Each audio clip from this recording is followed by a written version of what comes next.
नमस्कार। आज हम सब मिलकर 19वीं सदी के भारत में चल रहे एक जबरदस्त वैचारिक मंथन को समझेंगे। ये वो दौर था जब पुरानी सदियों की परंपराएं और नए दौर के विचार आमने सामने खड़े थे। ये एक ऐसी क्रांति थी जिसने भारत के भविष्य की दिशा तय कर दी। तो चलिए इस बेहद अहम दौर को थोड़ा और करीब से जानते हैं। जरा एक पल को सोचिए, आज से 200 साल पहले की दुनिया कैसी रही होगी। आज जहां हम लड़कियों को स्कूल कॉलेज जाते देखते हैं, उस जमाने में ये एक सपने जैसा था।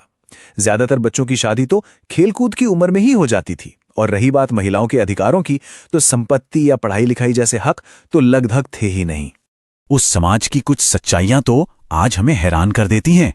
बाल विवाह मतलब बचपन में ही शादी, पति की मौत के बाद पत्नी को भी उसकी चिता पर जिंदा जला देने वाली सती प्रथा, और एक ऐसी कठोर जाति व्यवस्था जिसने समाज के एक बड़े हिस्से को अछूत मानकर उनके मामूली इंसानी हक भी छीन लिए थे। वाकई इस माहौल के खिलाफ आवाज उठाना कोई छोटी बात नहीं थी। तो सुधार की ये जो पहली बड़ी लहर उठी, उसका केंद्र थी महिलाएं। महिलाओं पर हो रहे अत्याचारों को लेकर समाज में एक बड़ी बहस छिड़ गई, जिसे उस दौर में नारी प्रश्न कहा गया। 19वीं सदी की शुरुआत में एक टेक्नोलॉजी ने सब कुछ बदलना शुरू कर दिया था, प्रिंटिंग प्रेस। पहली बार किताबें, अखबार और छोटे छोटे पर्चे छपकर आम लोगों तक पहुंचने लगे थे। ये हाथ से लिखी पांडुलिपियों के मुकाबले कहीं ज्यादा सस्ते और सुलभ थे, और यही छपा हुआ शब्द राजा राम मोहन रॉय जैसे सुधारकों का सबसे बड़ा हथियार बना। इसी के दम पर उन्होंने सदियों पुरानी मान्यताओं को खुलेआम चुनौती दी। ये लड़ाई विचारों की सीधी टक्कर थी।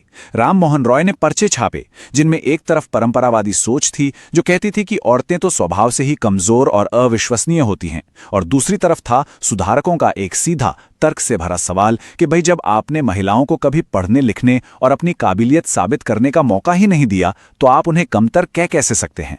ये परंपरा और तर्क की एक खुली जंग थी। और इस बहस का, इस जबरदस्त वैचारिक लड़ाई का नतीजा क्या निकला?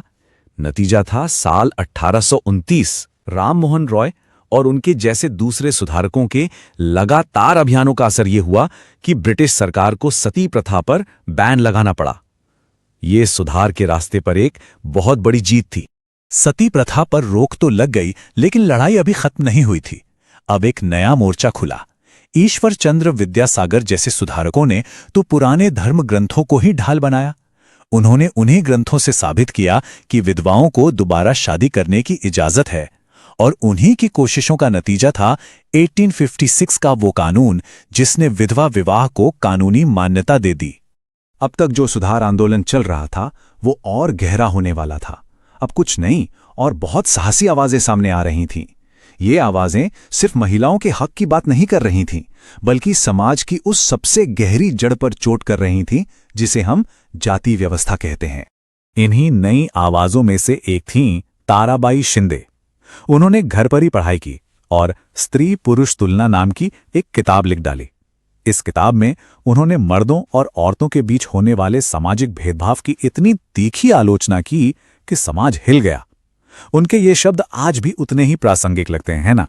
इसी दौर में ज्योतिराव फूले ने एक ऐसा क्रांतिकारी विचार सामने रखा जिसने जाति व्यवस्था के पूरी बुनियाद पर ही सवाल खड़ा कर दिया। उन्होंने कहा कि जिन्हें आज ऊंची जाति कहा जाता है, वो असल में विदेशी आर्यों के वंशज हैं। उन्होंने यहाँ के मूल निवासियों को हराया, उन्हें अपना गुलाम बनाया और उन्हें नीची जाति का दर्जा दे दिया।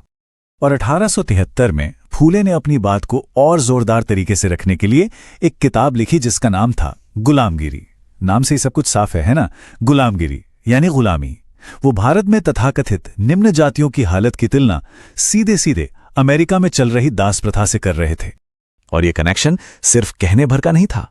फूले ने अपनी किताब उन सभी अमेरिकियों को समर्पित की जिन्होंने गुलामी को खत्म करने के लिए एक लंबी लड़ाई लड़ी थी।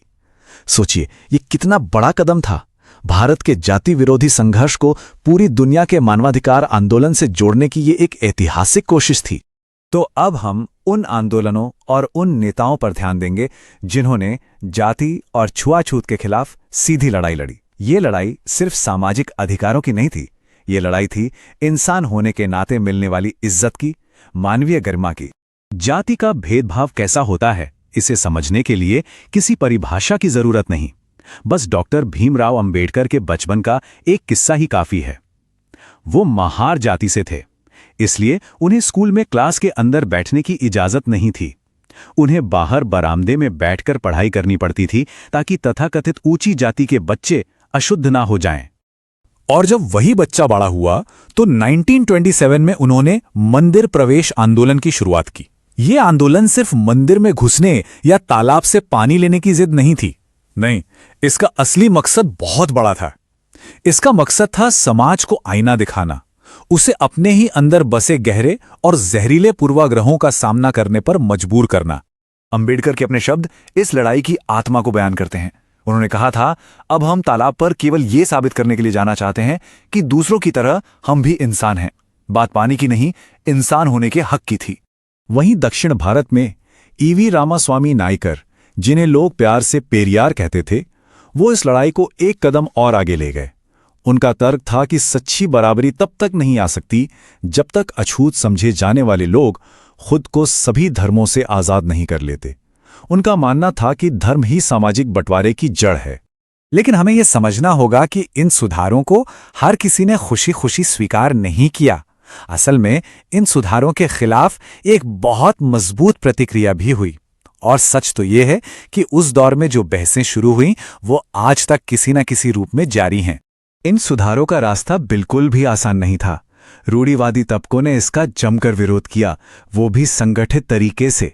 सनातन धर्म सभा जैसे संगठन बनाए गए। उनका तर्क था कि जाति व्यवस्था तो हमारे धर्म का हिस्सा है, ये पवित्र है। उन्हें डर था कि ये नए पश्चिमी विचार हमारी संस्कृति को बर्बाद कर देंगे। तो 19वीं सदी के उन सुधारकों ने बराबरी, न्याय और इंसानियत की गरिमा के लिए एक लड़ाई छेड़ी थी। और ये हमें सोचने पर मजबूर करता है कि 200 साल बाद उनकी शुरू की हुई कौन सी बहसें और कौन सी लड़ाइयाँ आज भी हमारे समाज में हमारे आसपास चल रही हैं।